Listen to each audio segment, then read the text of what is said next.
Welcome back to Road to Fire. We're a family of three documenting our journey to fire, financial independence, retire early.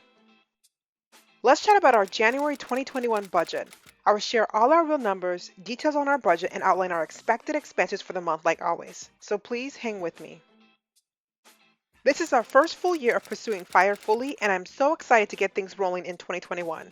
We started our journey last June and have made great strides overall. Our budget is the foundation of our plan for this year, as the better we get at managing our expenses and savings, the closer we get to fire. So how do we budget? We budget using the zero-based budget method, which has really worked well for us. Essentially, all of your income has a line item in your budget. They are either tied to an expense or savings, and savings will include your sinking funds and investments. It makes sure all of your income is accounted for. For example, say you make $5,000 a month and your expenses roll up to be about $4,000, thus making your savings $1,000 respectively. You essentially have assigned every dollar that comes into a task. That's what a budget is. It tells your money where to go and when, and that's it. It's really that simple. So the best part about starting a new year is setting up all of your trackers. I created a master tracker for us in Excel, which is where I do all of my budgeting to keep us not only on track for our monthly goals, but for our yearly goals as well. Now it sounds daunting, but it's not. I simply take our budget and relay those figures into other sheets. Things that I want to start tracking this year. I want to start tracking our eating out, our monthly dividends, our investments pre and post tax, our investments into retirement versus brokerage. I want to also track our giving rate, our travel expenses that are coming up hopefully in 2021, our passive income as well as our net income. I'm sure I'm missing a few other things that I could track, but I'll probably add them later. But I want to get tight on our analytics and tracking this year. I might do a video on how I track my numbers in Excel, but it sounds a bit boring, but we'll see. So how I manage our budget is quite simple. We don't use the software as I got rid of Mint last month, and we found that this new method is easier for me. We simply track our expenses via two bank accounts. We have a joint Capital One credit card that we use to buy everything on, and then we have our sinking funds for savings housed here as well. We then have a joint checking account in Wells Fargo that is tied to our investment accounts, our utilities that don't accept credit cards, and then our Target account as we sign up for debit cards versus a credit card. We don't use any other cards, so tracking is easy, and I only have to look at two bank statements bi-weekly. This isn't the most efficient way, but it works for us, and because I categorize things different than most softwares, Excel works perfectly for us as well. Honestly, once you set up your template, it's just copying sheets and formulas over, so month to month the setup is pretty simple. Now let's get into our income statement. This month is not a normal month as my husband has 3 pay periods in January. Because I'm now paid twice a month, I won't ever have any 3 pay period months in 2021, and I'm kind of bummed out about it. We also have adjusted our 401k contributions to hit our goals, so our net income is much lower than previous months. Here is our January income report. This isn't a normal view for us, but we are getting closer. Ideally, we'll get a consistent budget to begin to plan further out or potentially create an annual budget, but next month will be a better view for us and be more consistent moving forward. So here are our details. Our W-2 income will be about $11,985, representing after 401k and HSA contributions. This year, we plan to max out both 401ks, so our take-home pay is lower than expected. My husband also has, again, a 3 pay period month, so next month our W-2 income will be even lower. We have no plans for bonuses this month, unfortunately, so that will come in at $0.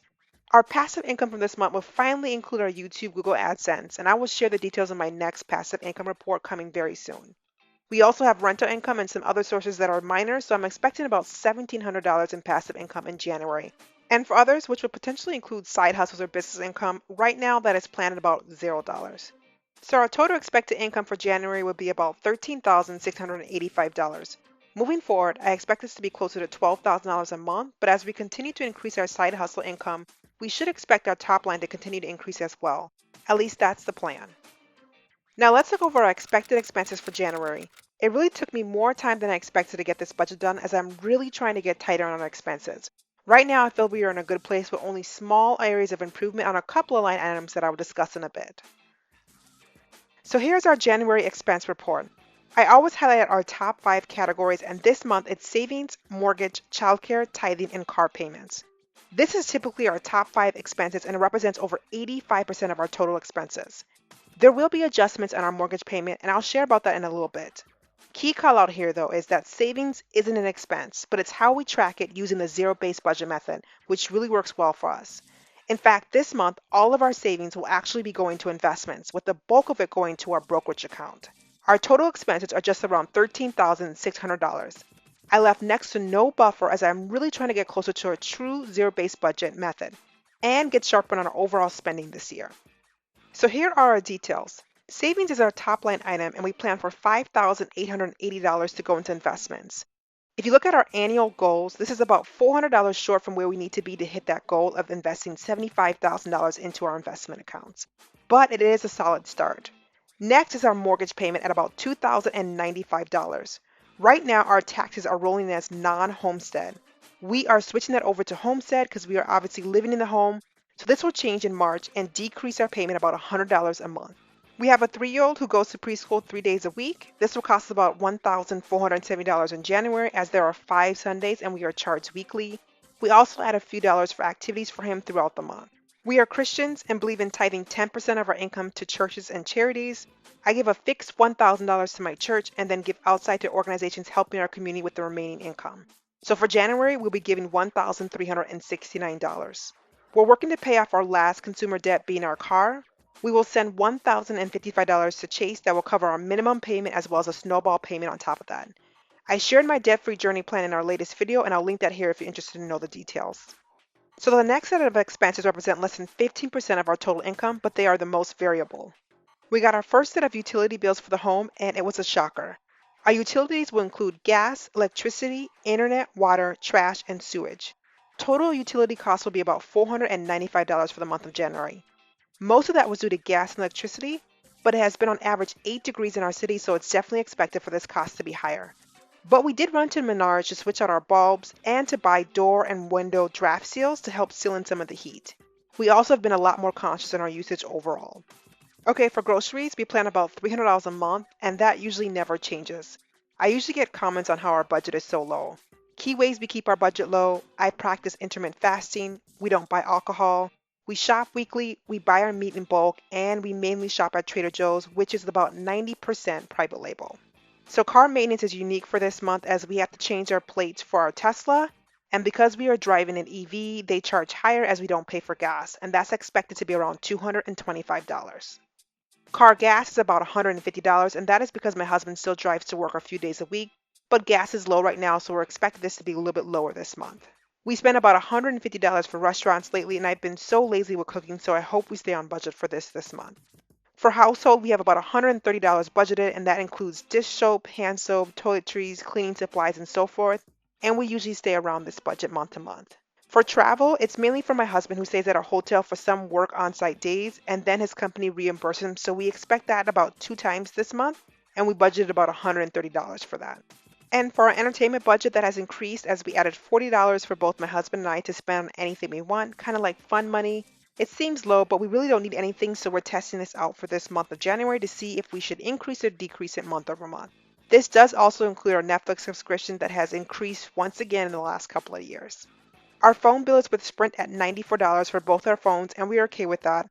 And for the business, that includes my TubeBuddy subscription and animation subscriptions for this channel at about $20. So total expenses for January would be about $13,663. I am slightly worried about this month as our buffer is non-existent, so we really have to be on it. This is basically a test run for us to see if we can be really tight with our budget. Okay, so we broke our annual goals into monthly financial goals. So here's January's look. Follow me on my IG page if you want to get all the receipts and details in real time on my FIRE journey because I always post there basically daily. The first goal is to send $5,000 to our brokerage account. Based on our current plan, we are shy about $400, so essentially our side hustles have to make up the gap there. Number 2 is to read 2 financial books. I started reading The Simple Path to Wealth, and it started out pretty good so far. Next is getting our side hustle income over $600, and that would help a lot close some of these investment gaps that we currently have. I hope to improve in this area, but I do not have a clear roadmap right now, so I'm basically winging it. And the last goal is all about becoming more minimal or becoming closer to a minimalist. We will be decluttering 30 items, and this is easy as I love getting rid of stuff, so it's really basically getting my husband on board on this challenge overall. Not easy goals, but I'm pushing hard to hit them. We'll see how January fares out. So I really need to hit these monthly goals to start the year on the right note. Our 2021 goals only get accomplished if our monthly goals and our budget are intact. End of January will be really telling of how we will fare out for the year. But let's wait and see. I'm still being very optimistic. So if you made it this far, thank you so much for watching. But don't forget to like, comment, and subscribe below. Until next time.